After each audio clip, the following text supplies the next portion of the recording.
వ్యాధి పేరు చెప్పి మందు అడిగాడు. అతను ట్యాబ్లెట్ ఇచ్చాడు. ఆయన ఆ ట్యాబ్లెట్ చూసి అన్నాడు, ఇది 15 రోజులు వాడానండి, తగ్గలేదన్నాడు. మెడికల్ షాప్ అతను అన్నాడు, ఎవరు రాశారని అడిగాడు. ఎవరు రాయలేదు, పక్క మెడికల్ షాప్లో అతన్ని కూడా అడిగితే ఇచ్చాడన్నాడు. అతను అన్నాడు, డాక్టర్కి చూపించుకోకపోయారా అన్నాడు. అంటే అతను నవ్వేసి, ఇంకేదైనా ఉంటే ఇద్దరు కాస్త చీప్గా ఉన్నది అన్నాడు. అంటే అతను నవ్వేసి ఏదో ట్యాబ్లెట్ ఇచ్చాడు, ఓ వారం వేసుకుని డాక్టర్ దగ్గరికి వెళ్ళాను నేను. అతను నాకు బాగా సన్నిహితుడు. నేను మెట్లు దిగిపోయాక అడిగా, ఏమయ్యా డాక్టర్ దగ్గరికి వెళ్లకుండా ఇలా ఎందుకు వాడుతున్నావు మెడికల్ షాపుల్లో అని.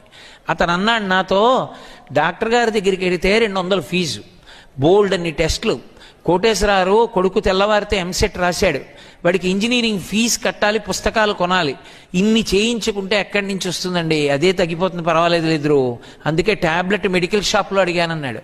నాకు ఎంత బాధేసిందో. తల్లిదండ్రులు వైద్యం చేయించి